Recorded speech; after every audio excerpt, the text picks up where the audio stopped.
नमस्कार दोस्तों, स्वागत है आपका आपके अपने यूट्यूब चैनल अमन प्रयास जीके जिसमें जैसा कि फ्रेंड्स आज है आपका 1 सितंबर और 1 सितंबर को जो है आपका आरआरबी एनटीपीसी अंडर ग्रेजुएट का एग्जाम था, जो कि फर्स्ट शिफ्ट का एग्जाम समाप्त हो गया है। इस फर्स्ट शिफ्ट में जो भी आपके जनरल अवेयरनेस के सेक्शन से और मैथ के सेक्शन से प्रश्न पूछे गए थे, उनमें से अधिकतम जो रियल प्रश्न है हमें प्राप्त हो गए हैं। तो आज के इस वीडियो में हम उन सभी प्रश्नों को डिस्कस करेंगे, साथ में उनसे रिलेटेड एक्स्ट्रा फैक्ट्स को भी जो है देखते हुए चलेंगे। तो चलिए वीडियो को स्टार्ट करते हैं फ्रेंड्स।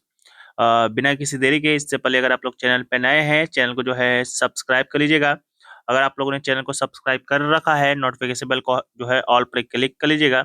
हम लोग शुरू करते हैं आज के पहले प्रश्न से। इसका जो पीडीएफ है आपको टेलीग्राम चैनल पे मिल जाएगा, लिंक डिस्क्रिप्शन में दिया गया है, तो आप लोग जाकर उसको भी ज्वाइन कर लीजिएगा। तो पहला जो प्रश्न है वह है कि 2025 में जो है किस देश ने ओईसीडी का सीडी कर आधार से जो है हटने का घोषणा किया है। तो चार ऑप्शन दिया गया था, तो इसका जो राइट आंसर था वो था आपका संयुक्त राज्य अमेरिका। ठीक है, संयुक्त राज्य अमेरिका जो है इसका आपका राइट आंसर जो है हो जाएगा। ठीक है, 2025 में जो है अमेरिका ने आर्थिक सहयोग और विकास संगठन यानी कि ओईसीडी के वैश्विक कॉर्पोरेट कर समझौते को जो है खारिज कर दिया है। लेकिन यह जो है ओईसीडी से पूरी तरह हटने की घोषणा नहीं की है, बल्कि केवल इस समझौते के तहत अपने कानूनी दायित्वों से अलग होने का निर्णय लिया है। इसके अलावा पूर्व राष्ट्रपति जो है डोनाल्ड ट्रंप ने जो है जनवरी 2025 में एक कार्यकारी आदेश पर हस्ताक्षर किए, जिसमें कहा कि यह वैश्विक कॉर्पोरेट कर समझौता अमेरिका पर जो है लागू नहीं होगा। ठीक है, पूर्व नहीं, आपके डोनाल्ड ट्रंप जो है राष्ट्रपति ही हैं, तो उसको भी आप याद रखिएगा। इसके अलावा जो है वीडियो में आगे बढ़ते हैं उससे पहले दोस्तों आपको बताते हुए चलें कि अगर आप लोग का भी एग्जाम जो है आने वाले शिफ्टों में या आने वाले दिनों में जो है बचा हुआ है, तो आप लोग जो है हमारे द्वारा आरआरबी एनटीपीसी तक के जितने भी शिफ्टों में एग्जाम हो चुका है अंडर ग्रेजुएट का, उसका जो है कंबाइंड पीडीएफ ले सकते हैं। हिंदी इंग्लिश दोनों में अवेलेबल है। इसमें जो है आपको एक्चुअल क्वेश्चन मिलता है जो कि आपके एग्जाम में आए हुए रहते हैं। हर शिफ्ट के 30 से 35% प्रश्न मिलते हैं। ठीक है, और हर एक क्वेश्चन के साथ आपको डिटेल एक्सप्लेनेशन मिलता है। पीडीएफ जो है प्रिंटेबल, और साथ में जो है आप इसे आसानी से मोबाइल में भी पढ़ सकते हैं, कोई दिक्कत नहीं होगा। मात्र 25 रुपये में अगर पीडीएफ प्राप्त करना चाहते हैं तो व्हाट्सएप नंबर यहाँ पर लिखा गया है। इसके अलावा जो है लिंक डिस्क्रिप्शन में दिया रहेगा, वहां से भी जो है आप लोग जाकर रिडायरेक्ट हो सकते हैं। तो जाइए, अगर आपको जरूरत है, आपका एग्जाम आने वाले शिफ्टों में है, आने वाले दिनों में है, तो आप लोग जो है इसको ले लीजिए और बाय करके पढ़िए। बाकी जो है हम लोग बढ़ते हैं नेक्स्ट क्वेश्चन की तरफ। तो नेक्स्ट क्वेश्चन है कि 2021 में बुनियादी ढांचा विकास के लिए जो है कौन सा कार्यक्रम जो है शुरू किया गया था। चार ऑप्शन दिया गया था, पीएम गति शक्ति, भारतमाला परियोजना, स्मार्ट सिटी मिशन या अमृत योजना। तो इसका जो राइट आंसर था वो आपका पीएम गति शक्ति योजना जो है इसका राइट आंसर था। 2021 में बात करेंगे तो भारत सरकार के द्वारा जो है पीएम गति शक्ति राष्ट्रीय मास्टर प्लान जो है शुरू किया गया था, जो कि कुशल बुनियादी ढांचे के विकास के लिए है एक समर्पित डिजिटल मंच है और विभिन्न मंत्रालयों और राज्यों को एकीकृत करता है। इसके अतिरिक्त बुनियादी ढांचे के वित्त पोषण के लिए जो है national bank for financing infrastructure and development की भी स्थापना की गई थी। ठीक है, तो इसको भी जो है आप याद रखिएगा। नेक्स्ट क्वेश्चन पूछा गया कि केंद्रीय रिजर्व पुलिस बल यानी सीआरपीएफ ने जो है जम्मू कश्मीर में आतंकवाद विरोधी अभियानों के लिए 11वें कोबरा बटालियन का गठन करने का घोषणा किया है। इस बटालियन का कोड नेम क्या है। ठीक है, कोड नेम पूछा गया था। चार ऑप्शन था, प्रहार, प्रचंड, प्रलय या प्रकंपना। ठीक है, तो इसका राइट आंसर प्रकंपना जो है इसका राइट आंसर था। 11वें कोबरा यानी कि commando battalion for result action battalion का जो कोड नेम है आपका प्रकंपना है। यह बटालियन जो है जम्मू और कश्मीर में जंगल युद्ध और आतंकवाद विरोधी अभियानों के लिए जो है तैनाती की जाएगी। नेक्स्ट क्वेश्चन है कि विश्व audio visual and entertainment summit यानी कि वेब्स 2025 कहां पर आयोजित हुआ था। नई दिल्ली, मुंबई, गोवा, बेंगलोर। तो इसका जो राइट आंसर था आपका मुंबई था। वेब समिट जो है 2025 में मुंबई महाराष्ट्र में 1 से 4 मई 2025 तक जो है जियो वर्ल्ड कन्वेंशन सेंटर और जियो वर्ल्ड गार्डन्स में जो है आयोजित किया गया था। ठीक है, तो इसको आप याद रखिएगा। नेक्स्ट क्वेश्चन है कि भारत में पैरासीटामोल का घरेलू निर्माण जो है कौन सी कंपनी करती है। ठीक है, कंपनी का नाम पूछा गया था। तो राइट आंसर तो है सत्यदीप्ता फार्मास्यूटिकल्स, आपके ऑप्शन में दिया गया था, जो कि बिल्कुल राइट आंसर था। सत्यदीप्ता फार्मास्यूटिकल्स की बात करेंगे, जो कि कर्नाटक में स्थित है, जो और CSIR की नई तकनीक का उपयोग करके जो है पैरासीटामोल का उत्पादन करती है, जिससे भारत आयात पर निर्भरता कम कर जो है आत्मनिर्भर बन रहा है। ठीक है, तो इसको याद रखिएगा। इसके अलावा जो है नेक्स्ट क्वेश्चन पूछा गया कि 42वें संशोधन के द्वारा भारतीय संविधान में क्या जोड़ा गया। तो 42वां संशोधन जो है आपको पता है 1976 में हुआ था, और इस संविधान संशोधन को जो है लघु संविधान के नाम से जाना जाता है, क्योंकि इसमें बहुत सारे संशोधन जो है किए गए थे संविधान में। क्या क्या संशोधन किए गए थे वो तो हमें पता है, लेकिन आपके ऑप्शन में क्या दिए गए थे वो हमें नहीं पता।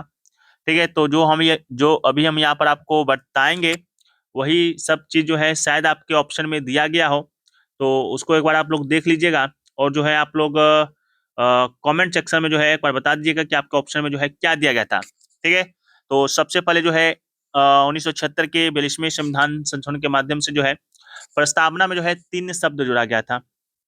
ठीक है, समाजवादी जोड़ा गया था, अखंडता जोड़ा गया था, और आपका जो है धर्म निरपेक्ष जोड़ा गया था। ठीक है, तो ये 3 शब्द जोड़े गए थे। इसके अलावा जो है एक आपका जो है 7वीं अनुसूची में भी जो है आपका एक परिवर्तन किया गया था। 7वीं अनुसूची में जैसे आपको पता है 3 प्रकार के विषय है, राज्य सूची, केंद्र सूची और समवर्ती सूची। तो 5 जो विषय था उसको जो है राज्य सूची से जो है स्थानांतरित करके जो है कहाँ पर समवर्ती में भेज दिया गया था। वो 5 विषय कौन कौन से थे, तो 5 में एक विषय था आपका शिक्षा, दूसरा था वो था आपका जंगल, तीसरा था वो आपका था बाट और माप। ठीक है, बाट माप। चौथा जो था जंगली जानवर या पक्षियों का संरक्षण, और 5वां जो था वो था आपका न्याय प्रशासन। ठीक है, तो ये 5 जो विषय था उसको राज्य सूची से समवर्ती सूची में भेजा गया था। ठीक है, इसके अलावा जो है अनुच्छेद 51A जोड़ा गया था। जैसा कि आपको पता है 51A में क्या है, 10 मौलिक कर्तव्य जो है उस समय जोड़े गए थे। ठीक है, किसके सिफारिश पर, स्वर्ण सिंह की सिफारिश पर, स्वर्ण सिंह समिति की सिफारिश पर। ठीक है, बाद में एक और मौलिक कर्तव्य जो है बाद में जोड़ा गया था 2002 में 86वां संविधान संशोधन के माध्यम से, तब जाकर आज जो है हम लोग 11 मौलिक कर्तव्य जो है पढ़ते हैं। इसके अलावा जो है राष्ट्रपति को जो है राष्ट्रपति को जो है मंत्रिमंडल जो है उसकी सलाह जो है बाध्य कर दिया गया, क्योंकि उसको मतलब कि राष्ट्रपति को जो है मंत्रिमंडल का सलाह जो है वो बाध्य है, वो मानना ही पड़ेगा। ठीक है, हालांकि ये जो है आपका बाद में हट गया था, तो इसको भी जो है आप याद रखिएगा। इसके अलावा जो है डीपीएसपी में जो है 4 अनुच्छेद अलग से और जोड़े गए थे। ठीक है, वो 4 अनुच्छेद में जो है पहले तो 39 अनुच्छेद का जो है विषय बदल दिया गया था, जो कि आपके बच्चे के स्वास्थ्य विकास के लिए अवसर सुनिश्चित करता है। इसके अलावा अनुच्छेद 39A जोड़ा गया था, जो कि समान न्याय बढ़ावा देता है, गरीबों को मुफ्त कानूनी सहायता प्रदान करता है। एक जो है अनुच्छेद 43A भी जोड़ा गया था, जो कि उद्योग के प्रबंधन श्रमिकों की भागीदारी सुनिश्चित करने के लिए कदम उठाता है। एक जो है 48A जो है वो जोड़ा गया था, जो कि पर्यावरण की रक्षा सुधार करता है और वन जीवों की सुरक्षा करना जो है उससे संबंधित है। ठीक है, तो आप इसको भी जो है याद रखिएगा। ये सारी चीजें जो है आपके 42वें संविधान संशोधन 1976 के माध्यम से हुआ है। बाकी इसमें से क्या दिया गया था वो आप लोग हमें बताइएगा। अगला है कि भारतीय राष्ट्रीय राजमार्ग प्राधिकरण यानी NHAI के वर्तमान में अध्यक्ष कौन है, पूछा गया।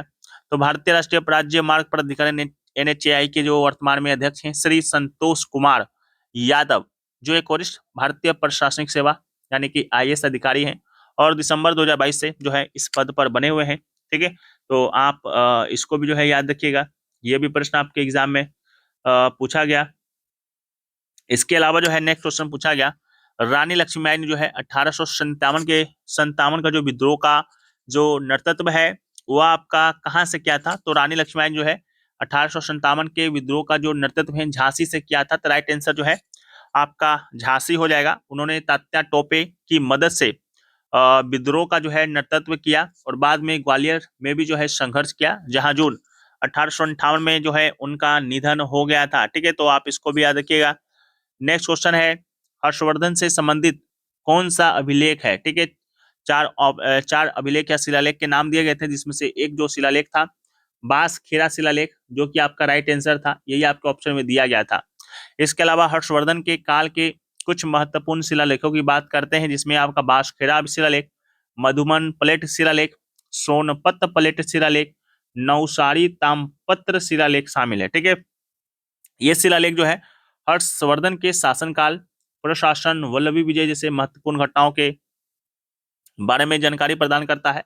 जैसे बास्केरा शिलालेख में जो है हर्ष के हस्ताक्षर जो है पाए गए हैं। नौसारी ताम्रपत्र शिलालेख में जो है वल्लभी के ध्रुवसेन द्वितीय पर जो है हर्ष के विजय का जो है वर्णन करता है। ठीक है, तो इसको याद रखिएगा। अगला क्वेश्चन 1991 में भारत के एलपीजी उदारीकरण से क्वेश्चन आया था कि क्यों किया गया था।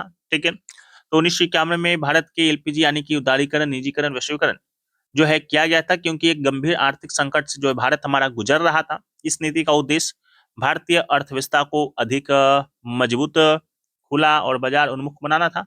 इस सुधारों ने अर्थव्यवस्था को वैश्विक बाजारों के लिए खोला, राज्य की भूमिका कम की और निजी क्षेत्र को बढ़ावा दिया, जिससे उत्पादकता और प्रतिस्पर्धा में जो है सुधार हुआ। ठीक है, नेक्स्ट क्वेश्चन है what is the full form of CPU, यानी कि सीपीयू का जो है आपसे फुल फॉर्म जो है पूछा गया। तो सीपीयू का जो फुल फॉर्म होता है सेंट्रल प्रोसेसिंग यूनिट। इसका राइट आंसर था the CPU known as the brain of a computer. इसे कंप्यूटर का जो है दिमाग कहा जाता है। It performs all the basic logical and arithmetic operation activities. The term CPU is normally used to refer to a processor that consist of the arithmetically logical unit and control unit. ठीक है, CPU जो है दो चीज से मिलकर बना होता है, एएलयू और सीयू। ये दोनों भी आपके एग्जाम के लिए इंपॉर्टेंट है, पहले भी प्रश्न से यहाँ पर से आए हैं। एएलयू जिसका मतलब होता है अरिथमेटिक लॉजिक यूनिट और सीयू होता है कंट्रोल यूनिट। ठीक है, तो इसको याद रखिएगा। इसके अलावा सीपीयू का डिफरेंट पार्ट्स भी होता है। एक आपका एएलयू हो गया, एक आपका जो है सीयू हो गया, एक आपका जो है रजिस्टर हो गया। ठीक है, तो एएलयू क्या है, तो it is a significant part of the CPU. It is responsible for the all numerical and logical function. Control unit क्या है, तो control unit is the main component of the CPU. It direct the operation of the processor. इन register की बात करेंगे तो it is high speed memory that is utilized to store data during processing. ठीक है, तो इसको याद रखिएगा। इसके अलावा जो है हमें कुछ मैथ से क्वेश्चन मिले हैं, उसको भी यहाँ पर देखने का प्रयास करते हैं। तो मैथ से क्वेश्चन था कि 5 साल पहले जो है पिता की आयु अपने बेटे की आयु के 2 गुना से 11 साल अधिक थी। कितने साल बाद जो है पिता की आयु अपने बेटे की आयु से 2 गुना होगी? एग्जैक्ट क्वेश्चन यही था। 4 ऑप्शन थे, 8 साल, 6 साल, 10 साल और 12 साल। तो जिसका राइट आंसर था वो आपका ऑप्शन नंबर बी जो है था, 6 साल जो है इसका राइट आंसर था। एक क्वेश्चन था कि किसी धनराशि का 2.5% वार्षिक साधारण ब्याज की दर से 4 वर्ष में जो है साधारण ब्याज जो है 8,000 रुपए जो है हो जाता है। उसी धनराशि का 8% वार्षिक चक्रवृद्धि ब्याज की दर से 2 वर्ष में मृतधन कितना होगा? ठीक है, तो मृतधन जो है 93,300 जो है 12 रुपए जो है इसका आपका राइट आंसर था। ठीक है, तो ये आपका राइट आंसर होगा। इसके अलावा नेक्स्ट क्वेश्चन है कि एक त्रिभुज की भुजाएं जो है 11 सेंटीमीटर, 12 सेंटीमीटर और 16 सेंटीमीटर है, तो इस त्रिभुज का जो है क्षेत्रफल कितना है? ठीक है, तो क्षेत्रफल पूछा गया था, तो राइट आंसर जो है आपका 66 वर्ग सेंटीमीटर हो जाएगा। ठीक है, फिर एक क्वेश्चन था कि एक आयताकार टैंक की बाहरी माप जो है 60 सेंटीमीटर लंबाई दिया गया था, 40 सेंटीमीटर चौड़ाई दिया गया था और 30 सेंटीमीटर जो है ऊंचाई दिया गया था। तो टैंक की दीवारों की मोटाई जो है 0.5 सेंटीमीटर है। यदि एक घन सेंटीमीटर की क्षमता में जो है 1 मिलीलीटर पानी आता है, तो टैंक में कितना पानी मिलीलीटर में आ सकता है? तो टैंक में बात करेंगे तो 66,729 मिलीलीटर पानी आ सकता है, जो कि आपका राइट आंसर था। फिर जो क्वेश्चन आया कि 3 टैंक दिया गया था ए बी सी क्रमशः 20 घंटे, 25 घंटे, 10 घंटे में जो है एक टैंक को भर सकता है। यदि तीनों टैंक एक साथ काम करें तो टैंक को भरने में कितना समय लगेगा? तो इसका राइट आंसर जो है 5 घंटा। 5 घंटा जो है इसका राइट आंसर था।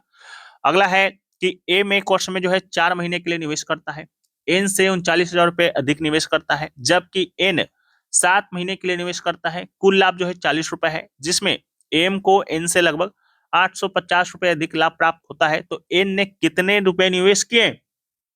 जिसका राइट आंसर था 23,021 रुपए जो है एन ने निवेश किए। ठीक है, तो ये आपका राइट आंसर था। ये भी क्वेश्चन जो है आपके एग्जाम में जो है पूछा गया। ठीक है, तो मैथ के कुछ यहाँ पर ये क्वेश्चन थे। इसके अलावा जो है और क्वेश्चन पूछे गए, उसको एक बार हम लोग यहाँ पर देख लेते हैं। वो आपका शायद यहाँ पर पीडीएफ में जो है शामिल नहीं है।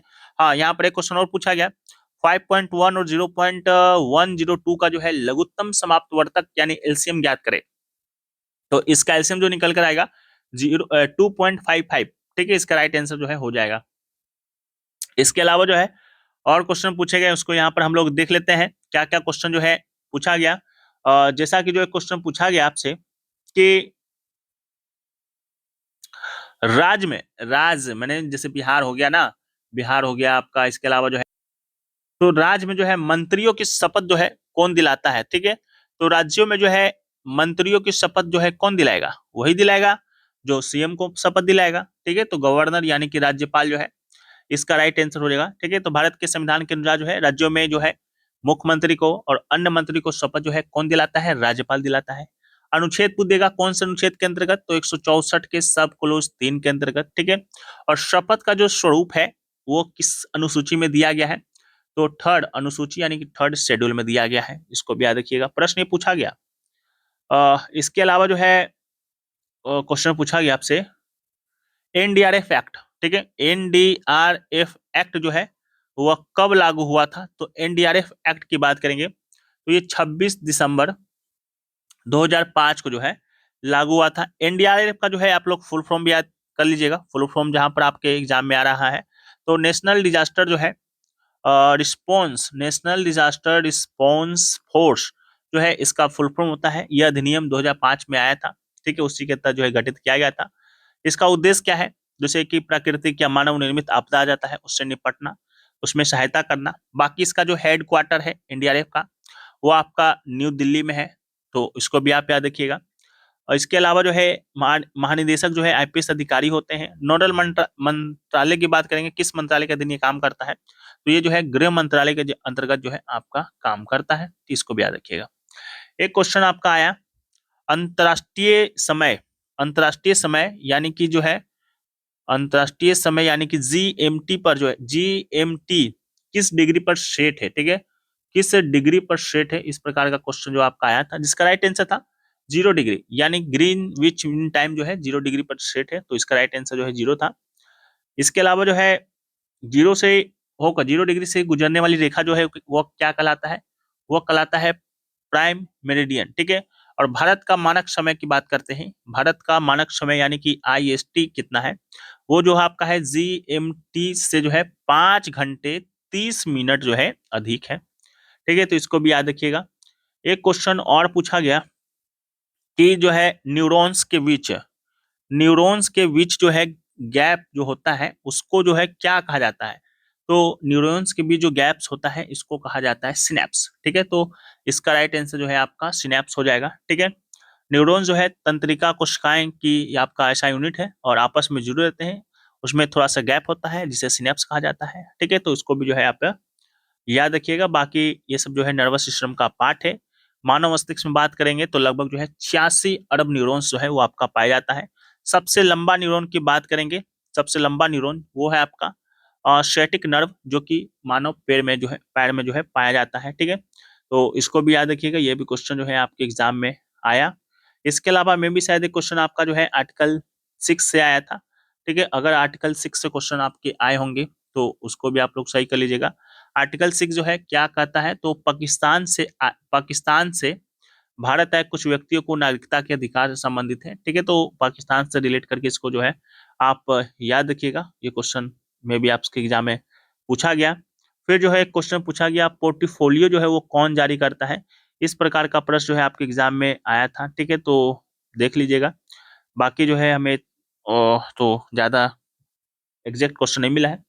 फिर एक क्वेश्चन जो है सुप्रीम कोर्ट में कितने साल करना कुछ ऐसा कंपलसरी दिया गया था, ठीक है। तो वो भी बता दीजिएगा कमेंट में जो है क्या पूछा गया था, ठीक है।